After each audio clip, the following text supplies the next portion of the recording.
weekly interministerial task force on COVID-19 updates. In the chair right now is the acting Minister of Information, Publicity and Broadcasting Services, Honorable Mswere. You have the acting chair of the task force, who is the substantive deputy chair to the task force, Honorable Professor Dr. Murira. You also have from Home Affairs, Deputy Minister Mangwiro. You have the, Madiro, rather, my bad, Madiro. You also have, we also have the Chief Coordinator on COVID-19, Dr. Bawomba, in the Office of the President Cabinet, as your panel. So Honorable Muswere will deliver his statement. After that, you can ask related questions so that the nation can be informed. I thank you, Dr. Honorable Muswere, when you are ready to deliver.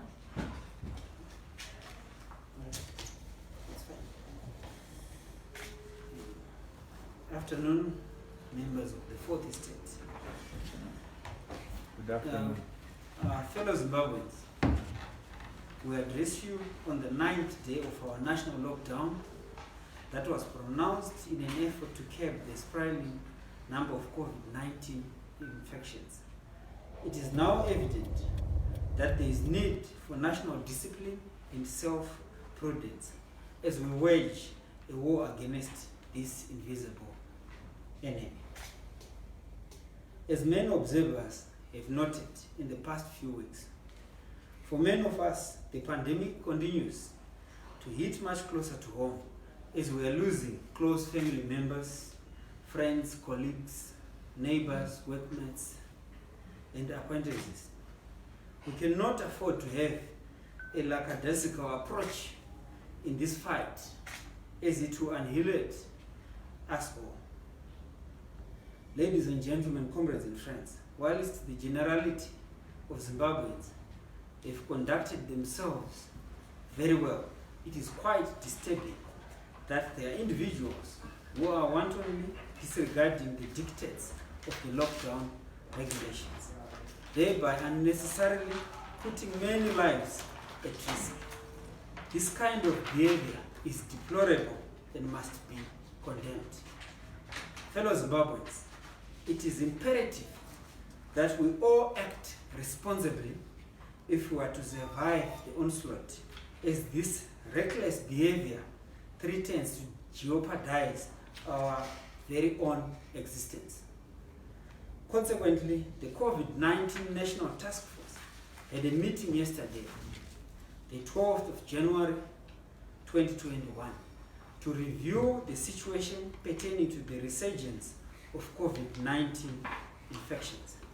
In adherence to the Public Service Commission protocols, which suspended face-to-face meetings, yesterday's meeting was held virtually, and the task force must be commended for leading the way in the fight against the pandemic. The following matters were discussed. On surveillance, the number of new cases continues to grow. As of 12 January 2021, Zimbabwe's cumulative cases of COVID-19 cases stood at 23,239, with 13,396 recoveries and 551 deaths. The national recovery rate stands at 57.6%, which signifies a significant drop from last week, which was 80.6%. Harare and Bulawayo continue to lead in both the number of new infections as well as deaths. This, however, does not entail that the rest of the provinces are doing well. The whole country is encouraged to remain vigilant and guard against complacency. A draft COVID-19 vaccine framework is being developed. Regarding the law and order, our security forces continue to enforce the lockdown regulations by way of mounting roadblocks across the country, as well as ensuring that only essential services designated areas are operational. as of 6 January 2021, a total of 309,061 arrests were made countrywide for flouting lockdown regulations, indicating an increase of 16,286 from the 292,775,000 cases recorded in the last briefing. What is worrying is that within a week, 9,993 people were arrested for not wearing masks, and this points to negligence by some members of the society who are not taking this virus seriously. And this calls for behavior change. Whilst the virus might not kill offenders, it has a potential to affect the next person who is a loved one, a mother, a father, a colleague, a sister, or a brother. With regards to schools' examination classes, they began in earnest with pupils and invigilators reporting that exam centers are working on very well without any major hindrances. All necessary precautions to protect the teachers and students have been put in place, and so far no major incidences have been recorded countrywide. We would also like to clarify on the issue of funerals that people are still inclined to follow SI 10 of 2020, which stipulates that funerals cannot be attended by more than 30 people. With regards to COVID-19 education and awareness initiatives, these are currently underway, and the task force has recommended sustained efforts in engaging key stakeholders such as traditional leaders, political leaders, and religious leaders around the country. This is to ensure that COVID-19 messages are cascaded down to the grassroots. In conclusion, we are all reminded that self-discipline and self-policing are prerequisites during this lockdown period and beyond. Be your brother's keeper and follow the basic protocols of the lockdown and other regulations in force.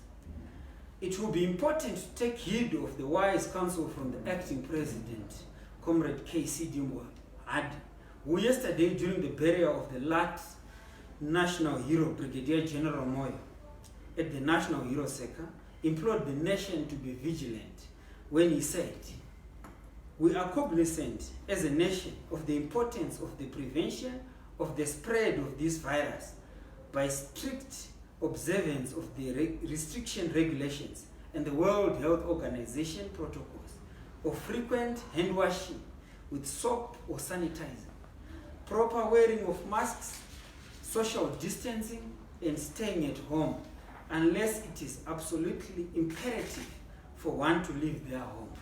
I thank you. Well, thank you very much, Honorable Minister. Like we said before, we want this interaction to be as informative as possible. There are a number of questions that may arise from this statement and a lot of conversations around this lockdown that are taking place. We've got a very high-powered and informed panel which is very happy to field your questions. Please, your name, media house, and your question. Yes. Okay, God knows much I would say on my news. Honorable, you touched on the issue of vaccine. I want to establish, to say, where are we exactly as a country in as far as the vaccine issue is country? Which countries are we negotiating with for the vaccine, and at what cost is it coming at? Then maybe the second question will be that of say how much doses does the Zim want in terms of vaccine? Okay, I think that will be the question for the chief coordinator. So when she's answering, we'll shift the mics to Dr. Mawonga. We'll take two more. Sorry? Oh, you'll take. Well, the chairman will take it. That's great, even better.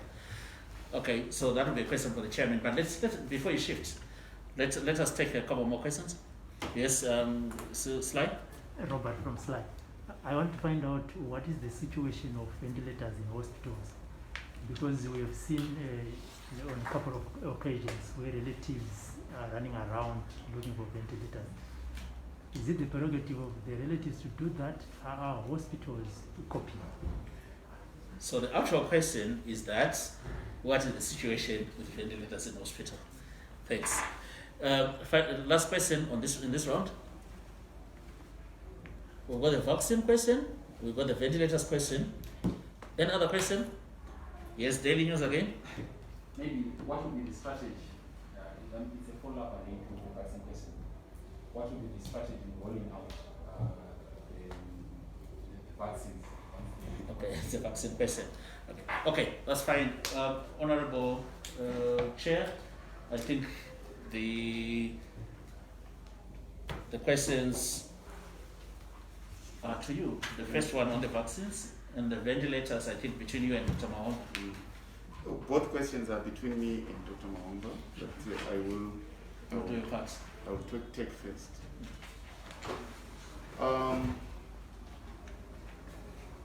I just want to say that the government is working, as we said, on the strategy for vaccines.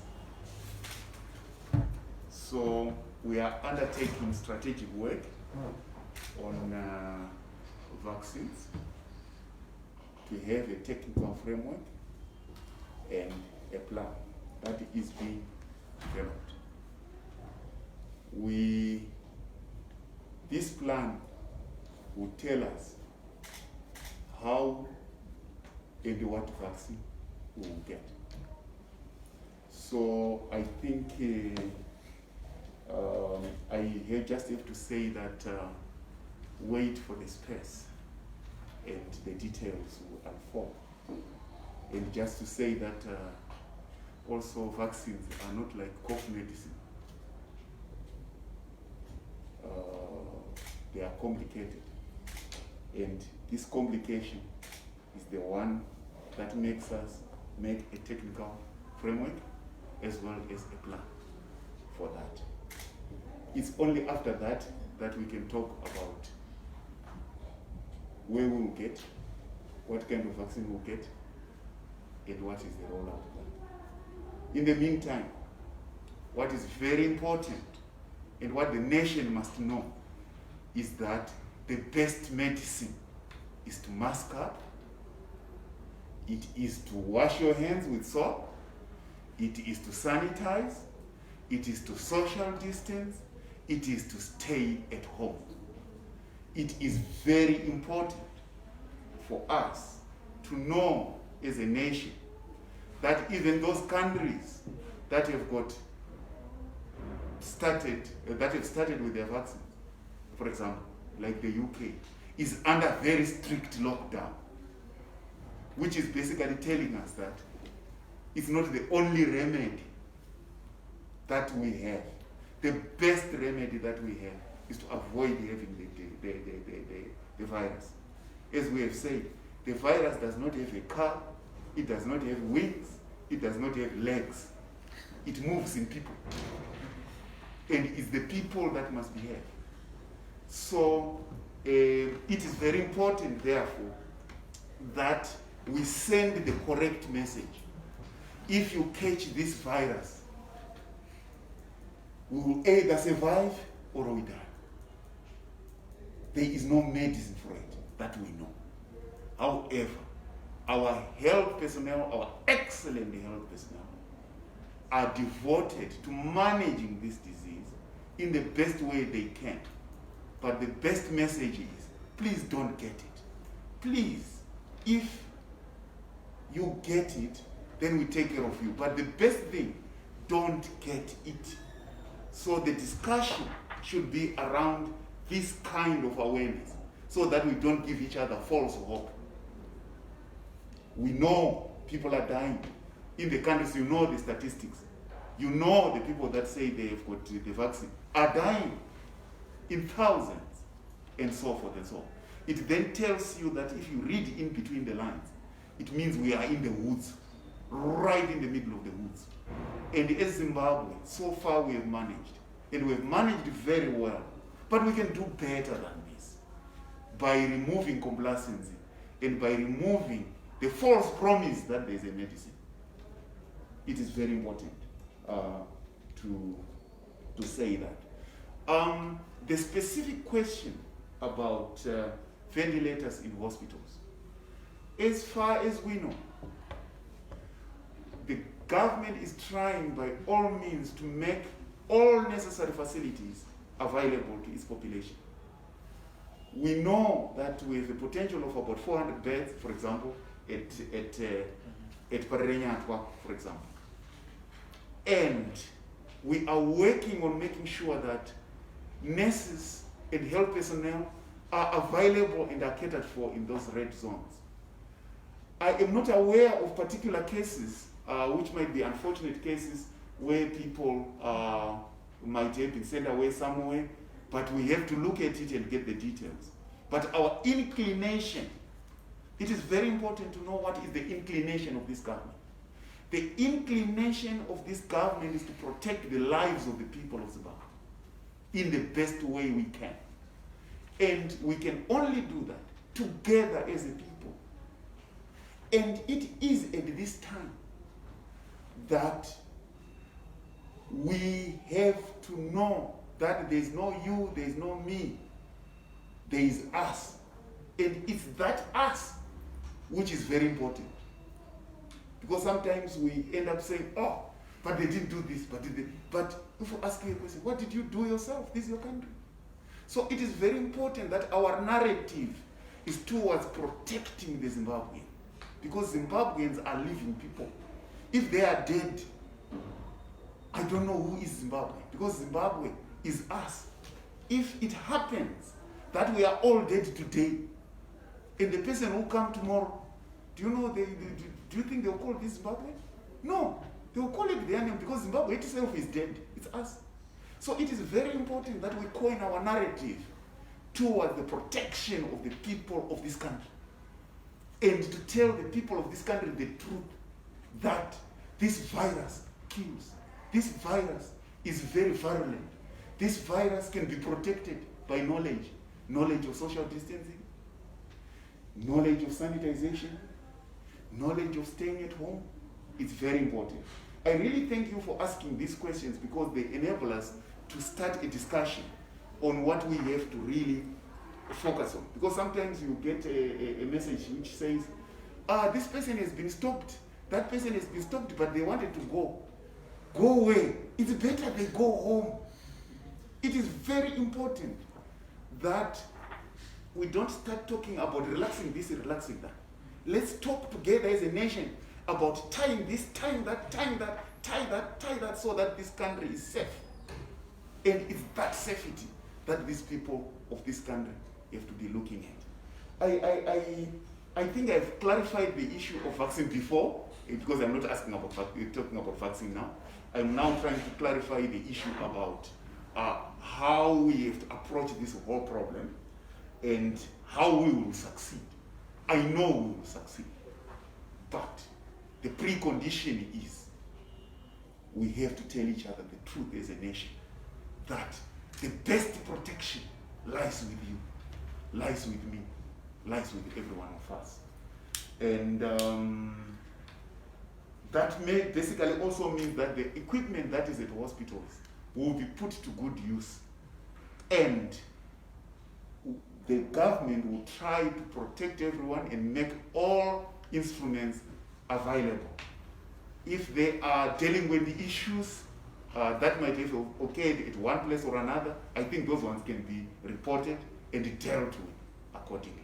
But otherwise, the intention is to protect the lives of Zimbabweans. Thank you, Chairman. Dr. Mahomba, do you want to add on the issue of vaccine and the ventilators, if you've got any more information to just buttress what the Honorable Minister said? Just to remind the House that when we have positive cases of 85 or more percent, actually don't need hospitalization, they isolate at home. And we're really encouraging everybody to be appreciative of that. It's only the 15% or so that are moderate to very ill patients that require admission. And of that, only about 2 to 5% require ICU, the ventilator that you're talking about. Even science now has actually shown that even a smaller percentage. So when you're looking at our numbers and so on, and you actually calculate that, you will notice that it's a very tiny, tiny percentage. And hence the ventilators and the equipment that we have, the numbers is not so bad. Certainly we would love to have much, much more in various different places. But remember, it also comes with a package of the health personnel that are trained to do just that. So it's not something that you see in a small clinic in Mahenya, for example. So I just want to really make sure as we send out our messages that it is very clear that the fact that one is ill and is admitted does not necessarily mean they have to be on a ventilator. And hence it's important for that message that is coming from the relatives. Is it because there was no ventilator, or is it because they thought if they had a ventilator they would do well? So it's really important for us to have that information so that we can act, because we are prioritizing and ensuring that whatever we have, whether it's PPE, whether it's the ventilators, is appropriately used so that we manage the pandemic very well. So that's really all I can add. I don't have anything else on the vaccines. Thank you very much, Chief Coordinator. Right, the second and final round of questions. Yes, name and media house. Go on. My question, I think the woman is suited to respond, right? Oh, sorry, you asked the question about okay, go on. Okay, about the compliance issue to the lockdown, the measures that were put in place. Again, there's a question to, I think the task force can respond, right, Prof? There are companies that have been classified as essential services, but in keeping in line with social distance issues, companies are required to downsize their workforce. For example, government has said 30% of their workforce should be at work at one time. So, has this message been cascaded to private companies? For example, if you're a private company, some keep on operating the way they've been doing.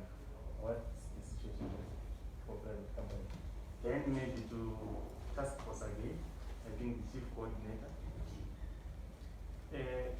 Zimbabwe, there are some hospitals that have been allotted as COVID centers, and some are not, which basically means the situation is still under control because some hospitals are not yet allowed to have COVID patients.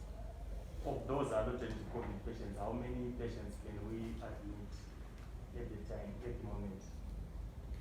You're asking about our COVID capacity, Our COVID patients' capacity. The red zone capacity.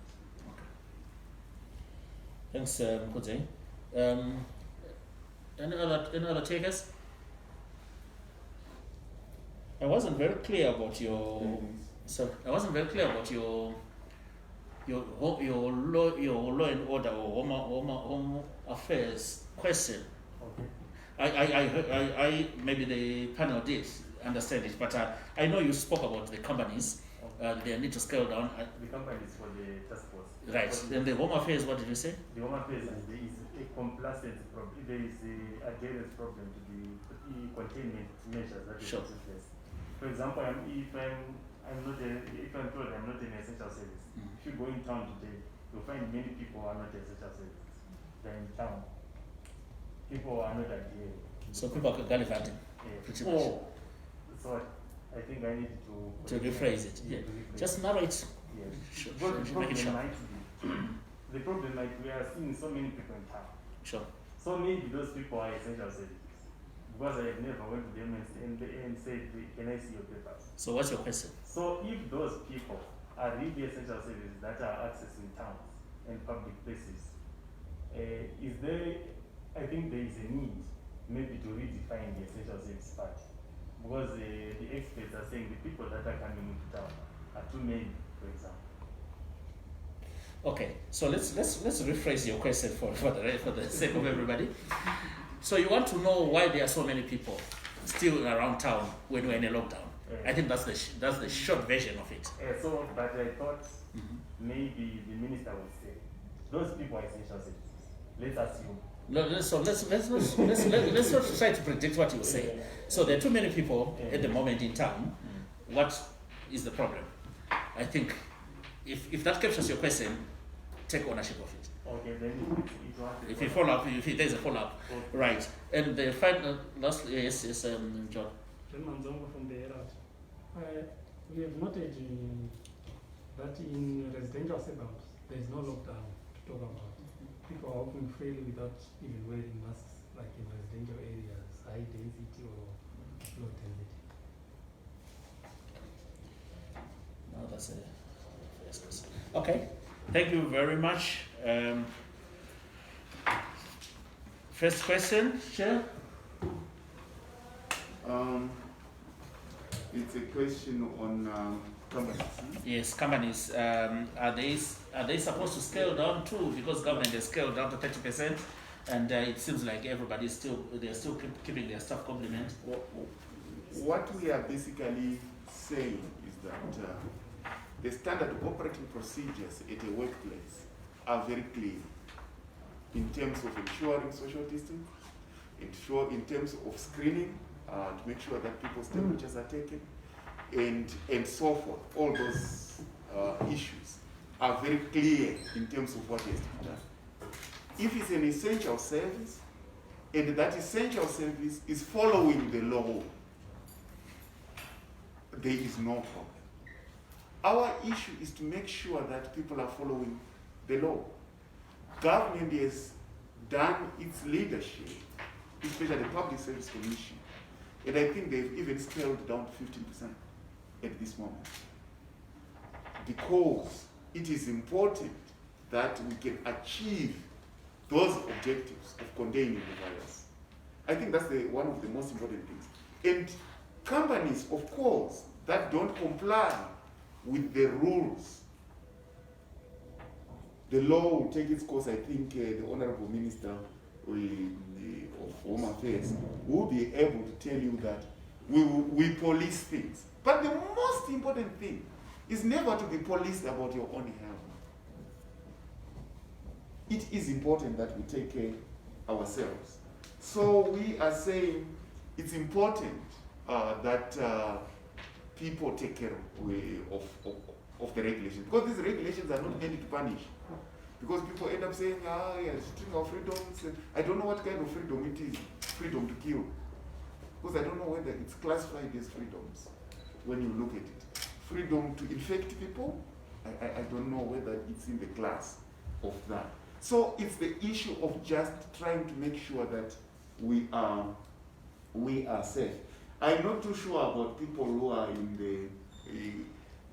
town. I cannot hazard to say all of them are essential services, because there are always some people. The police arrested 9,000 something people last week, which means there are also people who get arrested. But one thing which is also very important that we are now doing is that we have agreed that law enforcement should be combined with awareness and also screening. So there will be some points where we will actually send doctors to screen people in a car to find out whether people are clean and clear in terms of the disease, not only in terms of papers, because the paper does not tell you whether they have COVID or not. So we are increasing and tightening up those the function of what our blocks are about. But this is all in the spirit of protecting the Zimbabwean. And we have also noticed that in the suburbs, yes, there has been problems, and there were pictures that were coming from the press about certain places in Harare where people were basically not doing that. But what we are saying is that we should now focus more on those areas with information, not only arresting people. It's about information, awareness. It's about also making sure that we test as many people as we can. We can screen as many people as we can. People, this thing, the threat should not come from the police. The biggest threat is coming from COVID-19. And I think it is very important that we keep that message, that the police are only there to help to the best way they can, but they cannot put a mask for you, and they cannot social distance for you. and you say, I got COVID because the police did not pull me away. I don't think this is the way we should run a civilized country like Zimbabwe with 97% literacy plus. So I believe that the Honorable Minister of Home Affairs can continue with this part. Thank you, Chair. Honorable Minister Madino. Thank you very much. On the onset, let me say that in the main, our people are complying with the regulations. But however, we have a substantial number of people who are deliberately violating those regulations. A case in point which I want to highlight, my point is that you get transporters, the combi owners who are deliberately circumventing the conventional roadblocks, avoiding the usual roadblocks and using unorthodox ways to access the CBD. But however, the police have taken measures to make sure that those unorthodox routes are taken care of.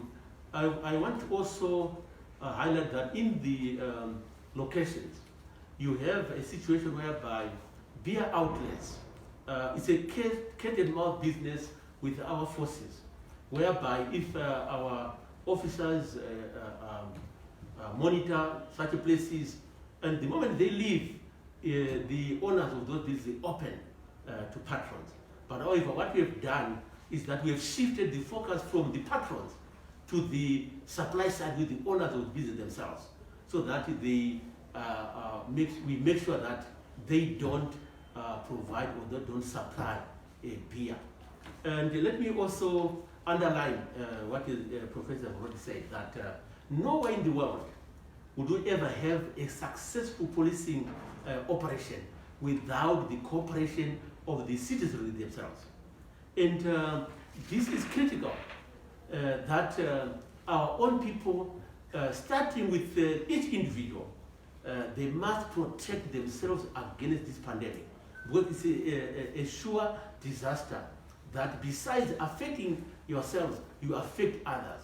And other people with the right to life, and they cannot be subjected to a risky situation because of the behavior of that other colleague who is not compliant.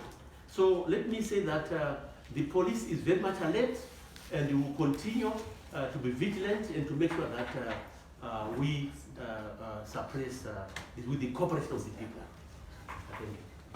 Thank you very much, Honorable Minister Madino. Unless there's a burning question, I think the panel has done justice. Sorry, oh yes. There was one that wasn't answered. Oh, Chief Coordinator. There was a question of COVID-19 centers, some do not have, and so on and so on. I think it ties in with the initial response that I had about 85, 15, and 5%, where we're saying every single health facility in Zimbabwe, the healthcare workers have been trained to be able to manage or suspect. If you present, you're suspected as having COVID-19. So automatically from that very beginning, they can manage you.